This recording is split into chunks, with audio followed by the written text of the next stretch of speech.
I have a guest on the show today who I've been trying to wrangle for the longest time, but he's just too busy announcing and stuff like that. He's smiling now because I'm being very facetious. He does have the coolest hair in PGA Tour announcing, and it's Richard Lee. How are you, mate? I'm good. Thank you, Mark. Thanks for having me on your show. Appreciate it. Are you kidding? I've been looking forward to it, and I'm very envious of your hair. I've got bad with you. Yeah, it's been my funny story on that. The reason why my long hair started was my rookie year on the PGA Tour. I kept getting called like Kevin, John Huh, everybody else but my name. So I'm like, you know what? I got to do something different. And my wife, it was my wife's idea actually. She told me, "Hey, you should grow out your hair." And ever since then, for me, I've been the flow. People call me the flow just because of the Wow. hair, and it made me differentiate myself a little bit from the others. Well, listen, the flow. I get called Trevor often, and sadly, I can't grow my hair enough to differentiate us. I'm all jokes aside. I think you're very cool. I think everything you've done in the broadcast arena now for PGA Tour Live is good, very insightful, and I love to bring players on here who have sort of taken a step aside, and you get to see what you did inside the arena from a different set or a different perspective.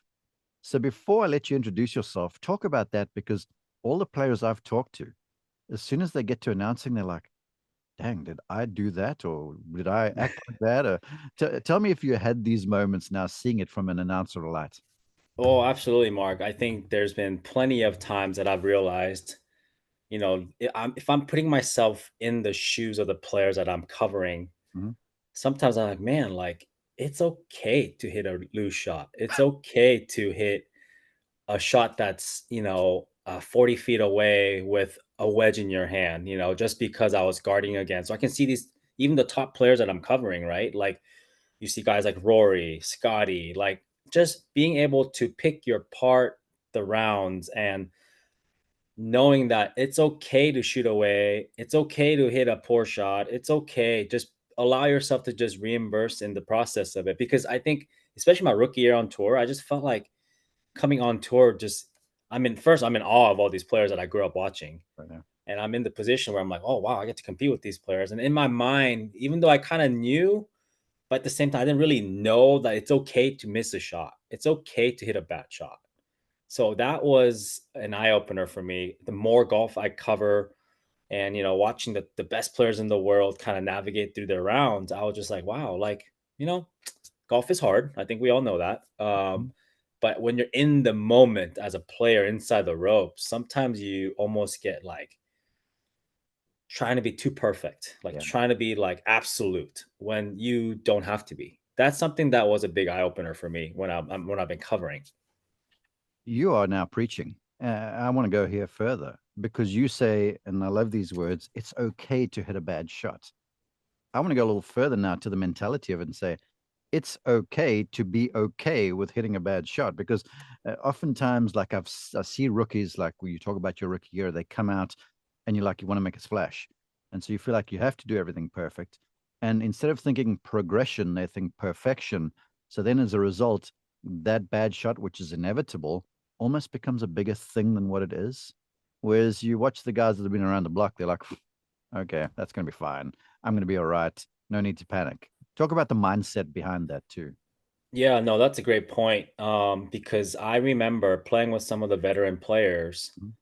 and after the round, you look back and you're like, man, he shot 68. And I'm like, Oh gosh, my he didn't God. do anything special. Exactly. Like, and here I am thinking, like, looking back at the round, I'm like, yeah, he really didn't do anything special. Hit some wedge shots at 25 feet, got up and down a few times, made a couple birdies on par fives. It was honestly what you would call a boring round of golf. Hmm. And more I experienced that, I actually now learn that a true compliment is when someone comes up to me and go, "Hey, man, you shot 68? Man, it sure didn't look like it." Like I embraced that as I got to experience it as a rookie and my early years on tour to, and then changing my mindset to, you know what? I'm gonna try to play a boring round of golf. Nothing special. If a shot doesn't fit my eye, I'm not gonna hit it. If it's a shot that I'm a little uncomfortable, but quote unquote, you should be going for the par 5 and 2. You know what? I don't feel comfortable. I'm not going to do it. Allowing yourself to be okay with that and accepting that and just playing to your strength and not making any like dumb mistakes, which I made so many my rookie year. Mm, And I remember I went through a span in my rookie year. I would miss a cut by one shot for like 6 weeks in a row. yeah, Like yeah, it's kind of like one shot is not a lot. But one shot makes it's either you're making the cut, getting points on the FedEx Cup, and making money. And just looking back, I'm like, wow, if I could have just not hit that shot just because I was a little uncertain, or yeah. so many moments like that. So I remember allowing myself to play boring golf. So that was kind of a key in development of my sophomore season from my rookie season. Yeah, I love the term boring golf in as much as what it sort of sounds like it's a bit of an insult. It's actually right because you talk about um you turn pro, you're born in Chicago, lived in Washington, went to University of Washington, turned pro. You're now in Phoenix, but you have Korean descent. And you talk about your heroes were KJ Choi and Tiger Woods. Turns out you get to play with both of them. Now, Yes, Tiger, I wouldn't necessarily call boring, but there are elements of it to him. But KJ, he'll just, I mean, the guy is down the fairway on the green, down the fairway on the green, doesn't show too much emotion. And then it's like he's the epitome of that. And the guy's on the doorstep of the Hall of Fame, honestly. absolutely. I mean, he's a perfect guy where every shot's a little fade. He has a little like hitch at the top of the swing on every shot. Like, Mhm. right, he doesn't do anything that's out of his element. You always see him hitting like 80% energy shots. You feel like from the outside perspective. Right? And you're exactly right, Mark. He just would bore you to death and just hitting Mhm. these left riders down the fairway, on the green. And that's when I really realized just watching these veteran players, like it's golf is hard. You don't have to make it more complicated than it is. Yeah. That's kind of but the thing is, one common denominator with all these veterans that I got to witness and play with is that they all have great short games. They know how to save par. They know how to get out of trouble and kind of work their way around a hole. It's almost like you get to a hole and everyone has a game plan on how to approach the hole, but realistically, we're going to hit bad shots and you're going to end up in places where you're not trying to go. But they always seem to have a game plan for a plan B, plan C, and just have a way to just kind of, okay, what is my highest percentage of play to make par? And what is my highest, how can I not make double bogey? And Mhm. so I feel like that's a learning curve that a lot of younger professional players go through. And I went through that myself. You're becoming a pro broadcaster because you're giving me the segue to move into our subject matter. Very, very nice.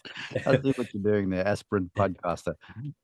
First, though, I dropped the name Tiger Woods. Everyone's ears perked up. You played alongside him. Talk about that experience some because uh, it's like a circus. And for a young player like yourself, I'm sure there's this, oh my goodness, it's Tiger. But then you're dealing with all of the noise around the thing. I want to know from Richard, first off, what it was like. And then two, just, trying to pull yourself back to focus on your game, which is a lesson for everyone watching and listening to this because you've leveled so many good points about its recovery and you've got to have various game plans and you got to play boring golf and make smart decisions and all sort of stuff. All insightful. But then all of a sudden, sometimes we find ourselves in this place where there's a lot going on. It might be Tiger Woods and the noise, but it might be noise inside our heads too. So reminisce for us a bit and talk a little bit about it.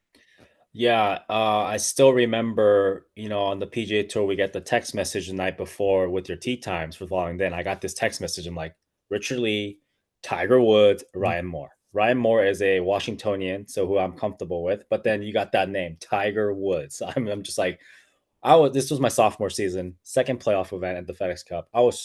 I really couldn't sleep that night because I was just like, wow, I'm playing with Tiger. Like this is the goat of all Yeah. goats. And I remember walking to that first tee. And to tell you, Mark, we weren't even in contention. We were like in the 40th place, teeing off 10 on a Sunday. So I call that the loser bracket. We're not really in contention to win.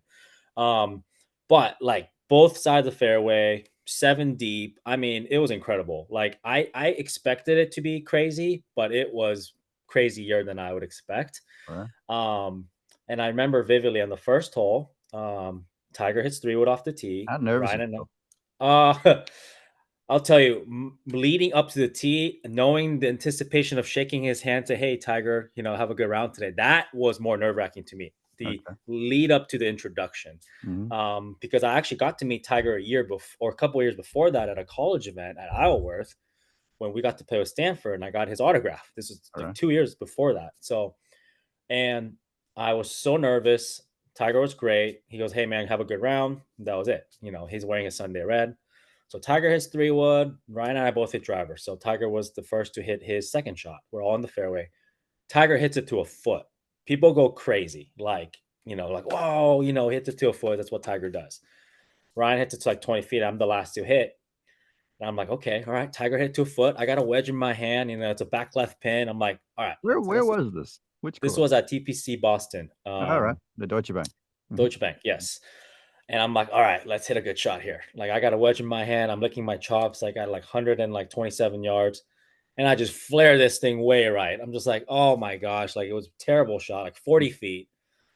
There weren't no boos or anything, but it was kind of a letdown. But the cool thing about that hole is, so obviously I'm the first to putt, and I make the 40-footer. Like, Yeah, it yeah. was so it was, and then Tiger, "Hey man, good putt." I was like, "Oh man, Tiger just told me good putt." Like, that's great. And people are going crazy. But to answer your question, Mark, it was hard for me to go from a fanboy to a competitor, Yeah. because it and another thing that I had to learn is that as soon as Tiger puts out, oh, it's mayhem. And it's like, People scatter. Yeah. yeah. So I learned that if I had a chance to putt out, that I needed to putt out rather than waiting till Tiger puts out, because it was just, I mean, there's no chance of, hey, hole, please. There's nothing like that. You just accept it. It's people are, all right, I'm gonna go watch Tiger. I don't care about you, which I understand. And so that was a learning curve. But after that experience, anytime I got to pair with, some of a big name player, I learned that, okay, let's putt out when I get a chance. Let's not wait around, so that there's a calmness, no craziness going around me as I'm trying to finish a 3-footer or something. I want to stay there, Richard. This is fascinating stuff because you're so right. People who've not experienced this, Tiger Woods is like a rock star. Look, we all know this. He transcends the game. So when he shows up, it's not just golf fans, it's sport fans and people. We want to see Tiger. It's like the Beatles showing up in town. And as soon as he's hit, people move because you can't, there's so many folks, you have to go and find a place to watch him again. So they want to get there quickly. But now you say, okay, I've got to like hole out if I get a chance. But there's such a mindset to that too, because I'm asking this to speed up play because so many folks are marking and taking so long. And oftentimes I think they overthink those short putts because they mark from 3 feet and then they sit there for another few minutes waiting and mulling over this thing. Um, but still, it's okay. I'm going to go ahead and do this. I'm going to do the right thing. But then you're over the ball sometimes. Your mind's like, well, shucks, don't miss this now. Right. I think there's a putting lesson in this. So why don't you start there? Yeah, I think the that's a great point, Mark, because there have been times when I felt rushed, where I felt like, you know what, I'm going to put out, but you're not settled. Hmm. And I think the important thing is, whether it's you're putting out, or you have a makeable putt or a must make putt or whatnot. I think the lesson is you have to control your interbeing. What I mean by that is, I have an internal clock that I always try to monitor. And when I know it's like, oh man, I feel like I'm being rushed, or like, kind of like the hurting anxiety mindset comes on, I Yeah. kind of have to step aside and go, okay, either whether it's a deep breath, or I have a little like hitch I do, not like a hitch in a way. I just say almost like a little routine that I close my shoulders a little bit. It's almost like my trigger to Okay. almost allow myself to calm down and make a Mhm. good stroke. So yes, for sure. That's a learning curve in itself, because it's so easy to get out of your element. Like, oh, I'm just gonna putt out, but then you kind of rush your process, and then let's say you miss that putt. Now your head is spinning and you're like, man, what the heck? Why did I do that? Yeah. So it's a lot of valuable lessons, and just controlling your inner clock, I would say, is a key in the learning environment, for Mm. sure. Okay, you probably don't realize this, but when you were playing, I was a radio announcer at the time. And I remember having you in a group, it was on a Sunday. Um, sadly you hadn't gone as well, and there was someone else in the group that we were sort of covering, but you were there and I was watching you closely. And I remember being so impressed at how disciplined and how organized you were about your craft.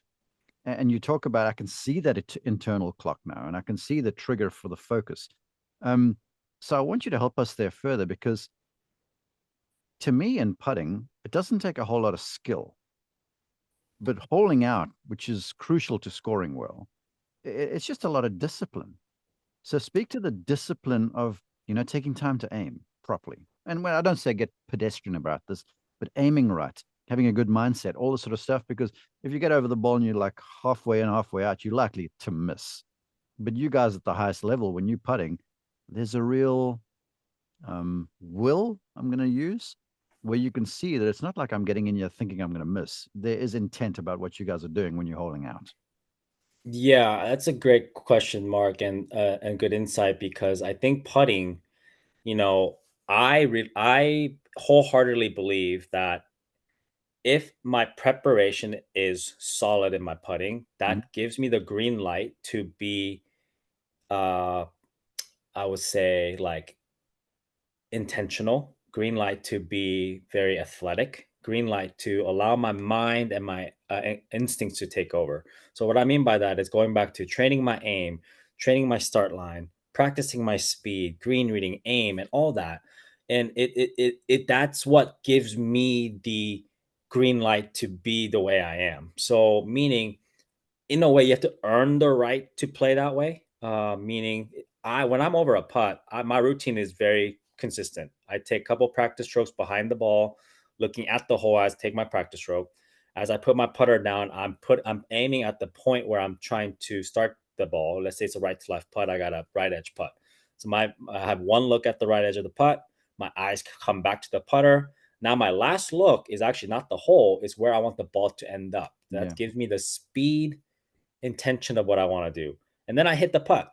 For me, at that point, I've done my due diligence. Once the ball leaves the putter face, it's not up to me. Meaning I have controlled it. I want my routine was clean and I let go.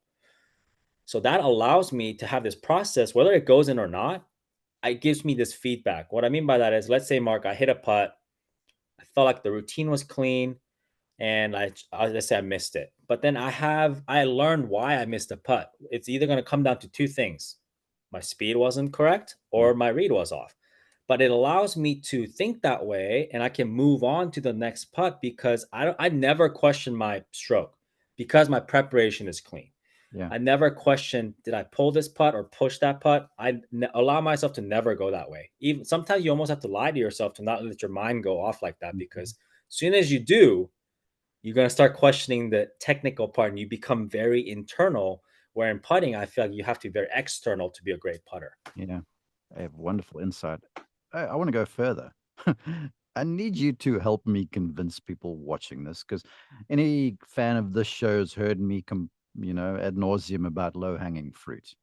Hmm. And to me, it's, I feel like too many people avoid working on the short game, and you're a bit of a specialist. And it's easy, it's almost intellectually lazy just to go and hit drivers and go and just hit balls in the range. Convince folks, please, Richard, how often you PGA Tour professionals, how long you guys are spending time on putting greens at events and when you're back at home. Oh man, yeah, you're preaching to the choir, like you say, Mark, because if you show up to a PGA Tour event on a Monday, Tuesday, and a Wednesday, you're going to see a ton of guys spending their time on the putting green. And you will not see a single player who's just putting around aimlessly. Everyone has some sort of a start line drill, a aiming drill, a green reading drill, a speed drill. And I would say, Mark, even when I was playing, I was spending minimum couple hours a day on the putting green alone, just dialing in my speed for the week, getting my reads right. And sometimes another thing is, because as players, we go play different types of greens and different types of speeds, you have to allow yourself to have this, what I call a calibration session. It's Yeah. like how you read a putt. Some weeks you're going to want to read the putts on the high read, meaning like you got to try to match it with the dying speed. Some weeks you're going to try to match it with the fast speed. So every week is different. And I do believe that best putters or the best players have their system that's consistent and they're very good at calibrating. So to be able to calibrate though, you need to spend a lot of time. It's not just going to be, oh, I'm going to go putt for 30 minutes, I'm good. No, not exactly. You got to go follow your, routine of your system. And then by the time Thursday comes around, you're ready to go. Now you're back to your like zone of putting, but you got to allow yourself to train this way and have this routine so that week to week you're not like all over the place and you're kind of almost relying on luck. Oh, I hope I have a good putting week. That's a terrible mentality. Like you can control that by your preparation. So that's how I would kind of view the importance of putting practice, and you'll see a ton of guys just spending hours on the putting green. You talk about drills and you reference the focusing on the start line and the distance control and the calibrating. And this is also a daily thing because golf courses Absolutely. change conditions too, huh? I mean, from morning till afternoon, you could see different green speeds or green firmnesses. Firmness. 100% Mark. And I would say this, like I always use the terminology of like I'm always putting deposit in the bank. Meaning if I'm putting $5 a day into my bank account, the moment I stop practicing is I'm not putting deposit in the bank. So eventually it's gonna run out. Yeah. So it's like I always like to try to stay ahead of the curve. And that's actually the message that I try to tell the players that I coach now. Like, hey, look, I know it's not as fun. I know it's not sexy. It's not like you're not hitting driver, like bombing drivers on the fairway. But trust me in this when I say if you stay ahead of the curve and you are smart with your practice, day to day. And again, some days it could be 20 minutes, some days it could be an hour, some days it could be 2 hours. But as long as daily you're putting deposit in the bank, you're not going to run out of funds at the end. Mm. So it's kind of how I like to approach putting practice is, hey, look, let's find your system. Let's find your habit. Because Mark, I call it 5 pillars of putting. It's Yeah. can you have consistent setup? Can you start the ball on line? Can you control your speed? Do you have a system for green reading? And can you aim your putter? So those are the 5 elements that I always have. Can you train those aspects? Do you have a plan to train those things so you're constantly adding deposit to your skills? Wow. My goodness, we could stop right there. Or just say to folks, hey, go re-listen to that and then go and do it. Right. Because here's the That's thing, the part. it's easy to I'm the master, Richard, of looking through Instagram and I scroll and I find something I'm like, brilliant. And this something's normally about diet, stretching, or fitness, strength and mobility. And I'll save it. And then I never go and look at it and do it. Well, I think we're all guilty of that at some time to time with things that we see on social. But yes, doing it is the hard part, right? But I think if you're a player that has the past of like, man, whether you feel like you're lazy or like how you don't see a benefit in doing something like this, just try it out. Start small, like 10 minutes a day. That can lead to 20 minutes a day, 30 minutes a day, and you'll start to see benefits of what you're doing daily, and things will start to kind of show up and go, oh wow, like I'm actually getting better. Well, yeah, because you're being consistent with your approach. And it's not something that you touch base on week one and go, I feel pretty good. I'm gonna forget about it. I'm gonna go work on my iron shots, and then you come back week three, you're like, oh yeah, my putting is not good. Well, yeah, you missed out 2 weeks of practice. So, Now you I've know, struck it, I've struck it well, and I haven't scored that well because I didn't make the putt. yeah, exactly. So I think it's for more players, you need that discipline. You got to buy into that. And I truly believe, Mark, if you want to get better at golf, there's no magic pill. It's you got to identify what your needs are, and you got to have a game plan for it, and you just got to put in the work. Yeah. And that's really, I mean, I'm sure everybody wishes there's a magic pill you can take and be, oh, I took 5 handicaps off or my handicap, or 5 strokes off my handicap. But its reality is, hey, let's be honest, golf is really, really hard at every level. You just got to have a plan and stick to it. Quickly, because I've had a fellow Washingtonian over on the show, Andres Gonzalez, Oh, what a legend. and he categorically stated he was the best putter he's ever seen because he believed Hey, that much in his putting. And his coach in college convinced him to start to focus on it. You obviously good on the greens too. I want you to tell the viewer and the listener how good Tiger Woods is on the green before we move off the green. oh man, can I say he's the best to do it? And especially when you have to make the putt. I mean, Yeah. it's going back to what you said earlier, Mark, the will that he has, right? The will to make the putt when everyone knows that he has to make the putt. What does he do? Makes the putt. Yeah, sure. And to me, that has to do obviously his mentality of like, hey, I am the best putter out there, and if I want the ball at the game time decision, and that's Tiger. So short answer is yes, he is probably the greatest putter under pressure when it means something. He is the greatest at it for sure. And he's made himself that way too. He works hard. You all do. Okay. If I had to characterize Richard Lee as a player, the little Hmm. bit that I saw, I mentioned earlier, very disciplined. I organized is the word I would use. And if you were playing the time I watched you face on, and now when I watch some of the lessons you give on Instagram, there is a simplicity about it, and almost like an absence of excess moving parts. Now, when we move off the green, your golf swing was the same way. It was pretty to me, just up and down the plane, not much going on, very reliable ball striker. I just see so many players nowadays making greenside shots harder than what they should be by either going with too much loft or whatever the case might be. Whereas I watch you when it's greenside, it's almost like you were going to try and find the easiest shot that you could hit and you'd go there, as opposed to going with the fancy style. What's your take there? Yeah, I would say, Mark, in the short game, my thing is yes, like what is the most predictable shot you're confident in playing? Okay. So, meaning if a shot requires some sort of a fancy shot, let's say you've hit a poor shot and you're short sighted. But how I approach it, Mark, is unless you feel like you can hit 8 out of 10 shots with confidence, I'm never gonna play that high flop shot. I'm Right. gonna play the shot that I can hit about a medium trajectory, and let's hit it to 7 feet and let my putter take care of business. Because I going back to what you asked, Mark, is that I do the simplicity of what I like is I like to make the minimalist adjustments to hit different shots. So like what I coach and what I've done as a player is I'll take my 60-degree wedge and my 54-degree wedge. Now, all I do is make the same movement and I just change my ball position to hit 3 different trajectories with each club.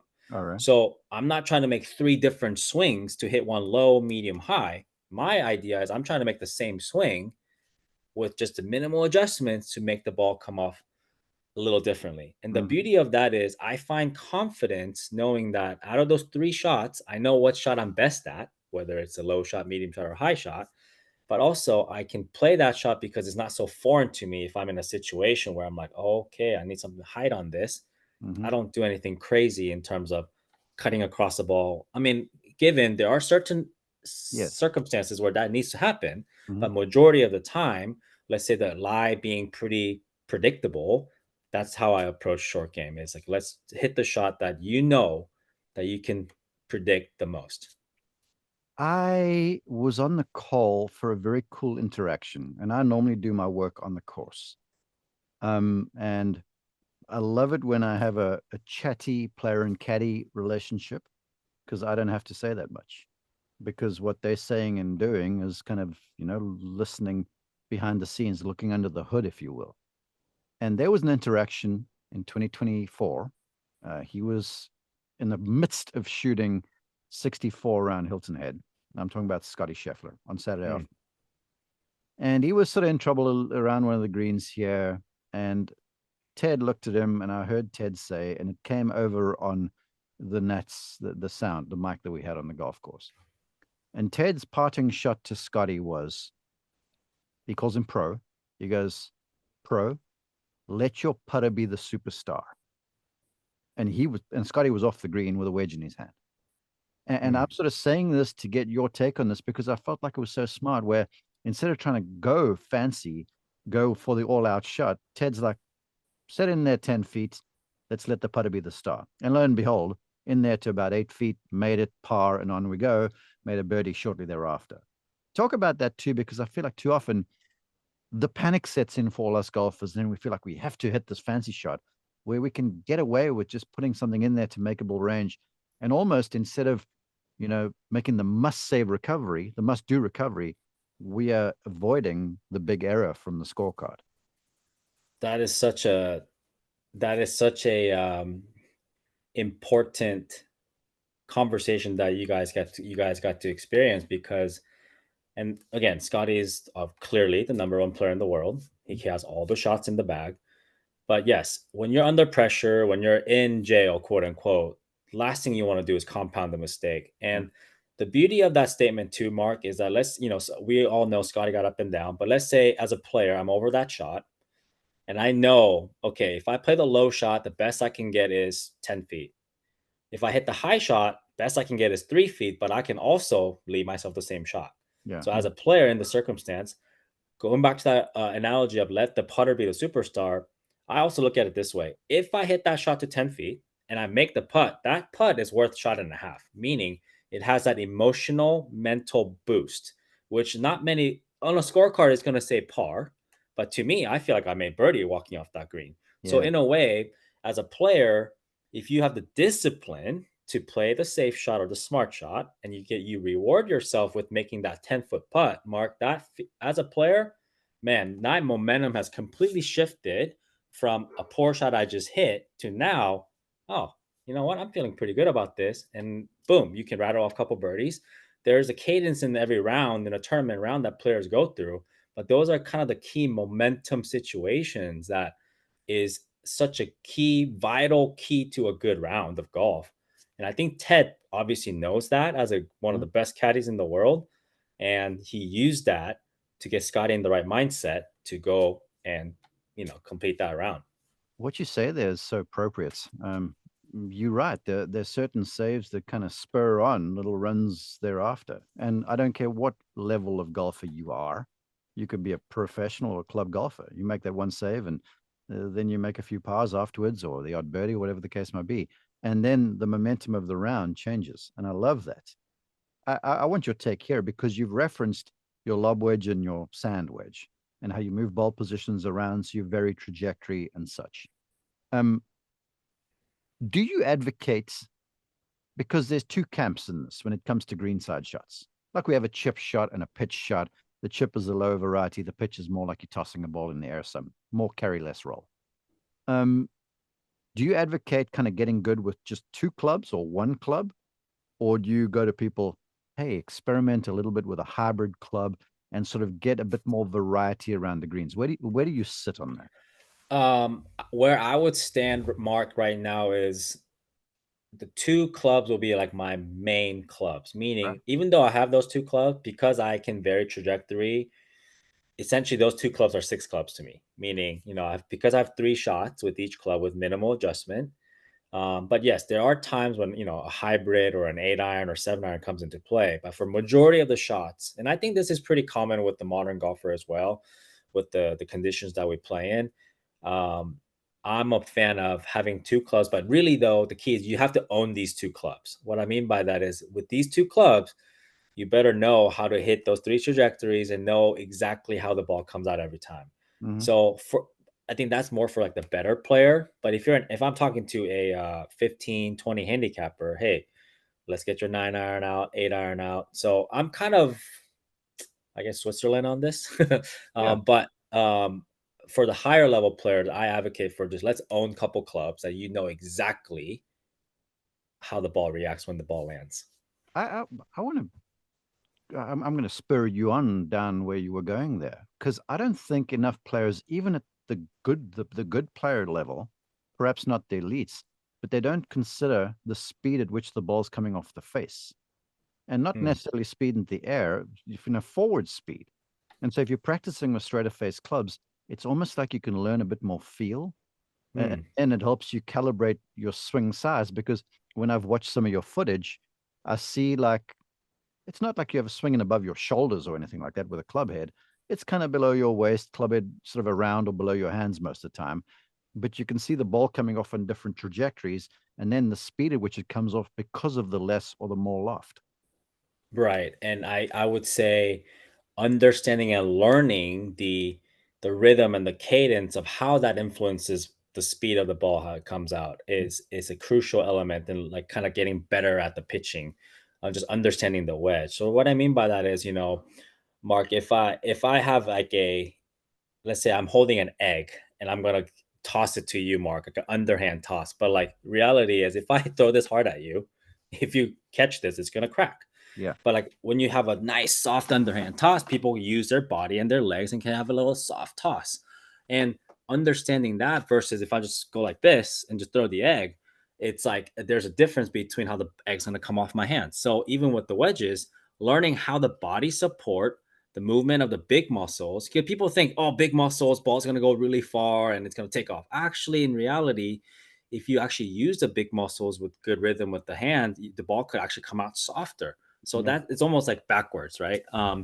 But to go back to, if we can keep the variables simple and consistent, and if we have like a constant, which is like the club base, then I can learn to go, okay, if I hit this shot about 50% cadence or 70%, 30% cadence, how does the ball come out? And that's a way to kind of learn and develop touch. Because if you can develop that, Mark, now you start adding maybe a little open face here and there. Now you have all more shots. So Mhm. you got to build the foundation first of how to move the engine the correct way. Then you can move around with a little bit with the club face so you have more shots in your arsenal. You, you know the underlying current I'm hearing as you describing this beautifully. And I'm just saying this so people can, I'm kind of the bad news bearer here because you're making it sound like, yeah, I want to go and work on this now. But the common denominator is you got to go and work on this because this doesn't happen by accident. Absolutely not. Huh. Yeah, you got to put in the time. You got to earn it. Yeah. In golf, you got to earn your right to hit certain shots. You got to earn your right to get upset at certain shots. Because let's be real, if you never practice a certain shot and you go, you know what, today I'm a short side, I'm gonna go for the swap shot. Do you have any idea how that's gonna come out, or are you just praying? you know, It is. and Not a pray. so yeah, so I mean, and I love praying, but it's at the same time, it's like you have to earn the right to attempt the shot you're about to attempt. Because if you don't, and don't get mad at yourself because you didn't earn the right to get mad. And so that's how I look at golf. Is of course there's so many shots in golf that you sometimes have to prepare for. Yeah. Sometimes you're in a situation you've never practiced the shot before, and that's okay. But for the majority of the shots that you'll see around the greens, a predictable 10-yard chip shot, 20-yard pitch shot, 30-yard pitch shot, you can put in the time and be prepared for it. Because if you are prepared for it, and every time you go play golf, whether you hit the shot correctly or not, you're still learning. Okay, why did I miss hit that shot? What could I have done better? So it's this mindset that you can have as long as you are disciplined with the process and putting in the work. Yeah. Before we step into the bunker, just a little mechanical sort of stuff. First off, you talk about the absence of excess movement and the body is the driver and legs, little arm, soft, unhurried movements. You talked about ball position adjustments. How about like stance width and where pressure is in the feet, as it pertains to some of these greenside shots, whether it's a chip or a pitch? Because I feel like too often I see golfers whose stances are too wide, and then it Mhm. doesn't allow them to sort of flow back and forth between feet with the rhythm and the pressure of the swing. Yeah, I would definitely say I would favor a narrower stance. So almost imagine if you can put a fist between your feet. Okay. Because if you do get too wide, your hips get almost kind of locked in where it can't flow with you. Hmm. Versus, if you put the feet together, your hips can move, swivel very nicely. So the idea is I want the feet narrower because it allows your hips to kind of support the shot. Second, to the ground pressure, I always want to feel some more pressure on my lead foot. So if you're righty, your left foot, lefty, your right foot, just so that the pressure is always moving towards the target and Yeah. never really backing out of the target. So I'm a big fan of toe tapping. I'm a big fan of just feeling dynamic movement towards a target. Even when I'm hitting a certain shot, as soon as I take the club back, I my intention is at my low point, which is my chest, and my pressure goes towards the target. Yeah. Try to be more dynamic that way. Uh-huh. That's kind of always try to encourage for people that always favor the lead side of your shot. That takes practice too, because look, so many of us, we get halfway back and we hasty to get forward, where Mm. these movements, they're graceful, they're elegant. There's no rush in getting forward really, because it's a slower, more rhythmic kind of a move. Yeah, it's almost like a little dance, Mark. Like the short game, I feel like it's like It's you need that flow, you need that softness. You don't want to, because if you see all the guys on tour who are great at short game, I mean, how many of the guys that look like they're like trying to kill a shot? It's very Yeah. flowy. Hmm. So, and to go back to that, like you gotta practice that and learn, oh, how slow can I actually go to make the ball travel a certain distance. And a real skill in the short game, Mark, is how long can you make your swing and how short can you make the ball travel? Yeah. Like it's Mhm. it that's a really tough skill. But if you can develop that through practice and the right information and repetition, you can be a really good around the greens. Okay, you've referenced great players. Let's give guys some models. Look, they can go and watch you on your social feed. We'll talk about that in a minute. But I'm going to throw a name at you and you respond with someone who they can look out for. If Okay. you want to chip or pitch very consistently for a long time, Steve Stricker is a fantastic model, in my opinion. What's it? Hmm. Oh yeah, Steve Stricker is great. I mean, he is one of the best. Yeah. Also, another player that comes to my mind is Cam Smith. Yes. Hmm. Brilliant. The way he controls that wedge, his arc of the swing is so consistent on both sides, and his rhythm, his cadence. It's a thing of beauty, honestly. Okay, now they've worked on their game. Now they're faced with that shot where the lie's a little tight and the nerves a little jangled. And I oftentimes say to players, because this is what I've taught, but I've heard great players too. Like Nick Faldo was like, if it was difficult, I'd try and just see the divot for a split second before I move. But I'm like, make some swings back and forth and sort of calibrate where the base of the swing is on the ground, and then step in there as a routine to kind of just go, okay, I know where this club's going to land, so I just got to make sure the ball's around there somewhere. Do you have some sort of a pressure secret? I think the pressure or secret is, again, I think it comes from preparation and experience. In terms, first you got to be able to read the lie, right? Of like, okay, what does this lie do to my golf ball? And but big question I asked for myself, Mark, is that two questions, or one question is, can I make ball contact or can I not make ball contact? Okay. Meaning, the lie, if there's a lot of grass around the ball, I know for a fact I'm not going to make ball contact. So that gives me the green light to actually move the ball position more towards the middle or forward, because I want to guarantee that I don't make ball contact. Yeah. But let's say there's a lie that I know for a fact I can get ball contact in a kind of a crummy situation. Well, I'm going to guarantee that I make ball contact. So I'm going to move the ball further Okay. back in my stance Mhm. and get it steeper under my attack angle. So I think that's the first thing. And under pressure, that is the first question that kind of gets me back to kind of what am I trying to do here? And you never want to get in a position to be like, I hope this shot comes out the way I think. Mhm. Whether you're uncertain or not, you need to be certain of what you're trying to do. So that's the question that kind of helps me kind of bring me back to playing the shot, ball contact or no ball contact. That's the first approach. Sensational. Okay, we're going to move you into the green side sand. Okay. Obviously, where there's no ball contact with this lot, unless Yeah, you hit the absolutely. bar. Talk about, because as I've watched you, and look, the mechanics of this largely remain the same, but the swing's longer. But all the elements you describe have sort of been similar. Mm. Talk about what people can try from the green side bunker to have a bit more success. I would highly encourage people to square up their stance to at setup, or even almost a little more of a closed stance. Because I think back in the day, even when I was younger, we've all been taught, "Hey, Okay. open stance, cut across it." I mean, it works, but the energy that it requires to hit a bunker shot when you're open stance and you're cutting across it versus when you can be a square and get the club on plane is so much easier. It's just first, the first step is let's get you square, have some weight on the left leg. Let's get the shaft to be pretty neutral.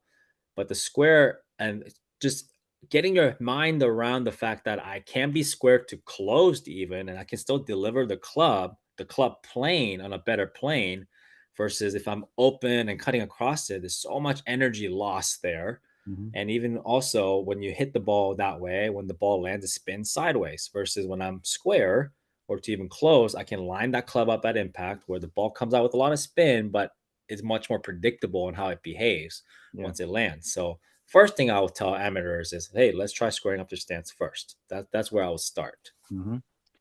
How about this? Because here's a problem that I have with most PGA Tour pros giving golf lessons, because they Hmm. just teach what they do. There are very Hmm. few of them like you that actually understand everything and are able to identify the situation, then make personalized advisements. So I see the PGA Tour pros like, all right, get in the bunker, widen your stance, get the weight left, open the face as far as you can, and then swing as basically as fast as you can. And then I cringe because your average club golfer is going to open that face up. The bounce is down here, the leading edge is up here, and then they hit the thing Yeah. out of the golf ball. So Yeah. talk to us about opening the face, because with you squaring the stance, the face with a modern day lofted wedge does not need to be that open anymore, right? Yeah, right. And yeah, exactly. And also there's other ways, if you just take the shaft and kind of put it backwards without fanning the face open, you can still get loft on the face Exactly, yeah. Mhm. without exposing that bounce that you're talking about. And I think another good like drill that I tell people do is let's hit 10 bunker shots in the bunker. This is for amateurs and pros, but like I want you to hit 10 bunker shots, but leave it in the bunker. They're like, what? What do you Okay. mean to leave it in the bunker? Because I want you to learn what is the least amount of energy required to get you out of the bunker. I mean, so you can kind of learn, oh, I don't have to swing this at 90%. Uh-huh. Learning that is key in the bunker because the amateurs get in the bunker, they're like, oh my gosh, like I got to swing hard at this. Like I got to get out, I got to get out. Versus when you realize, oh, actually, I don't really need to hit this very hard and that the ball still comes out. So I think the importance is learn with a more of a square face, even if it's a slightly open face to square, Mhm. just make sure the shaft, you don't have a ton of shaft lean at setup. Yeah. So that's a key.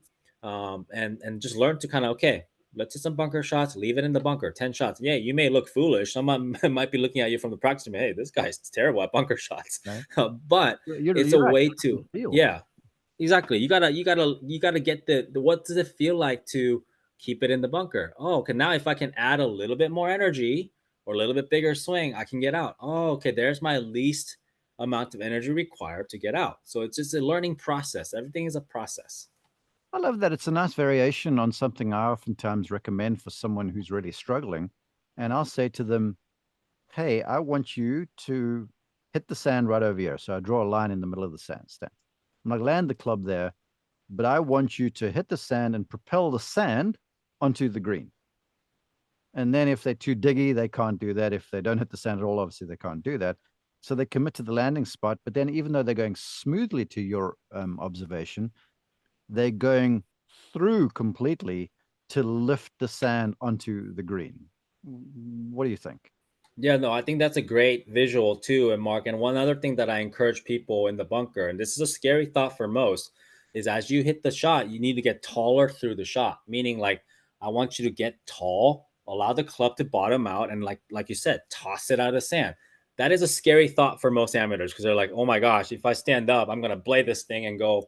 But like, trust your body because the thing is, if you allow your body to get taller, you actually line up the club because that's how you find the bottom. So that visual of tossing the sand or the visual of getting taller will allow yourself to kind of collect that sand and get through it versus you're not smashing down into the sand.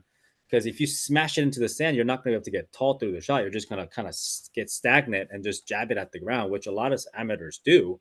When in reality, you actually have to swing through the sand and toss everything out of the sand. Yeah. Hey, I want to move you back out of the bunker with that get taller image, because that's going to help around the greens too. There just wouldn't be as much club head follow through, but the body in the process of following through, there's the getting taller, which Right. moves the weight off the trail foot. It's achieving all these things. But most folks are trying to keep their head down so much, they caught Right. they turn themselves into like golfing backhoes. Yeah. And going back to like, example of Cam Smith or Steve Stricker, if you guys watch them again next time on TV, watch how they follow through. They all get taller through the shot. Yeah. So that is the exact opposite of because also another thing for Mark is that if people are struggling with their chipping and wedges, let's say take a amateur player who has a hard time of digging, they can't find the low point.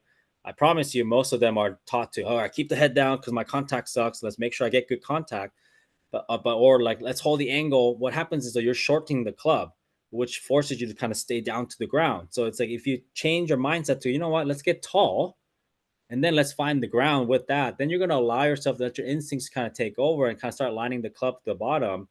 Ironically, you'll probably hit better shots because you're not focused on staying down and keeping, head to the ball. also, if you keep your eye on the ball the whole time, you're not going to swing through the ball. Exactly. You're not allowing your torso to rotate through. So it's almost like game of opposites. Whatever you think you should do around the greens, try the opposite. And practice. Man, Yes. Richard, this has been sensational. You've been so insightful, and I've got a whole notepad full of notes here. So there's plenty for folks to go and chew on, go and digest, go and practice. Let's just advise people, because most folks don't have a lot of time, like a PGA Tour pro, to go and work on every department of the game. But let's say we had an hour. This has been about short game. So the ratio of practice, let's say for an hour, how much time really, if we're wanting to lower our score, should we devote of that hour to stuff inside of 40 yards from the flag? I'm going to say 70% Yeah, of that baby, time. let's do it. I'm on Yeah, board. exactly. And I would also encourage people, if you have an hour, let's almost, I'm a big, huge advocate for journaling, meaning like if you truly want to get better, let's write down exactly what you're going to do when you show up to the golf course. Instead of showing up to the golf course, say, all right, I'm going to practice for an hour. If you have it written down on a piece of paper, say 10 minutes of putting practice, 20 minutes of chipping, 5 minutes bunker play, and then, rest, I can hit balls or whatever. But like, if you can write it down, your chances of you actually following that direction and that schedule is a lot higher than you just showing up and going, oh, okay, I'm going to go practice for an hour. The moment you start hitting some bad chips, you're going to be, or bad shots, you're going to be like, oh, I'm just going to stay on the range. Exactly. So have a plan, have a little notepad or a piece of paper that you can take with you and almost check it off. Check, check, check. Then when you leave, you feel accomplished. You feel like you accomplished something rather than sometimes, I think we've all been there as golfers, Mark. We show up to practice and sometimes we walk away feeling like I got worse or I didn't accomplish anything.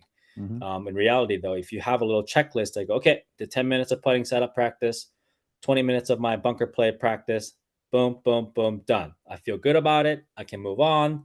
I got my daily deposit in. Bonus for the audio listeners, go and watch this on YouTube, and you will see behind Richard and his very cool flow is there's a waste management, a WM caddy bib with your name on it, because you've obviously played in the event, the waste management, the WM Phoenix Open. Quickly, tell the viewer what it's like, because I've walked through there as a golf announcer, number 16. So you walk through you walk off 15 through the tunnel to 16, then you got to hit a shot in front of all of those rabid fans. What does that feel like? Oh man, Mark, it's one of the greatest feelings in golf because we don't get to experience that anywhere else. And the beauty of this tournament is as soon as you step on property, you already hear 16. So if you start on one, you know it's coming. You know, as you hit the back nine, you're like, oh, okay. Or you're hitting your tee shot on 11, it's right there. You can hear the buzzing, you can hear the sounds. And the best thing is, when you putt out on 15, you got that little walkway to the tunnel. You walk in and it's, especially if it's like a Friday afternoon, oh man, it is Rocket. incredible. And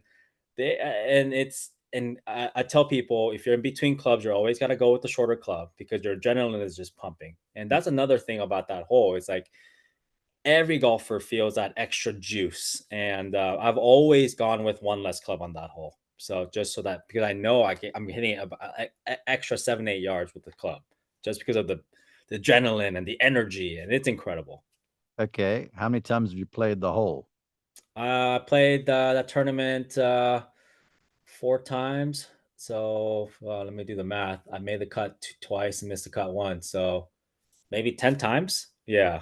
How many times you missed the green? Oh man. Don't tell me you hit it all 10 times. No, I have missed the green probably 2 times. And the one time I missed, I got booed twice because I missed the green off the tee. And then so I hit it in the bunker, so I got booed. And then I hit the bunker shot to like 10 feet. I got booed. And even the times that I've hit the green, I've hit a great shot in there before. I hit it to like 15 feet, missed the birdie putt, got booed. So it's part of the fun. I enjoy that hole. It's exciting and it's fun. I wish we had more holes like that, honestly, on the PGA Tour, because it's just fun and it's just fun for us. At least for me, it's a great time. Equal opportunity heckling is what it is, really. Yes, yeah. No one's exempt from it, and so if you hit a bad shot, you're gonna hear it. But another thing though is, Mark, if you make birdie on that hole, boy, is that exciting. But you know what? I think that's the perfect capper to the show, because I've always maintained golf as a game of recovery. You've really helped people with recovery shots today. And on a hole like that, if you miss, you get booed. It's not the end of the world. You just go and try and summon your wits and your mindset and your skill, hopefully, and you go and try and recover. And if you don't, well, you make a bogey, you get booed, but you just move on to the next shot. For sure. The beauty of that hole is, Mark, even if you get booed and you get a great up and down, they'll cheer you. So you have that on the back end. And there's been plenty of times when I missed the green, got a hit a good chip shot or a good bunker shot, they'll be like, they'll go crazy. So it's give and take. You get both worlds on that hole. Great golf advice from Richard Lee. Richard, please share with the folks where they can find you, social websites and that. Yeah, so I'm on Instagram. It's Richard_Lee PGA. I share a little bit more about, obviously I share the golf stuff, but also I like to share a little bit about my family and kind of my life, kind of where I am, and I love kind of sometimes bragging about my kids and where they are, and I just sometimes it's good and fun and games, and sometimes I'll put some good golf tips up there, and just follow along and have a look at it. Lots of good golf tips up there. And folks, the PGA Tour Live on ESPN Plus watches. He's one of their voices. So go give him some love when you hear him out there. Richard, thank you for joining us. I appreciate you. Hey, Mark, thanks for having me on the show. And I'm a big fan of the show as well.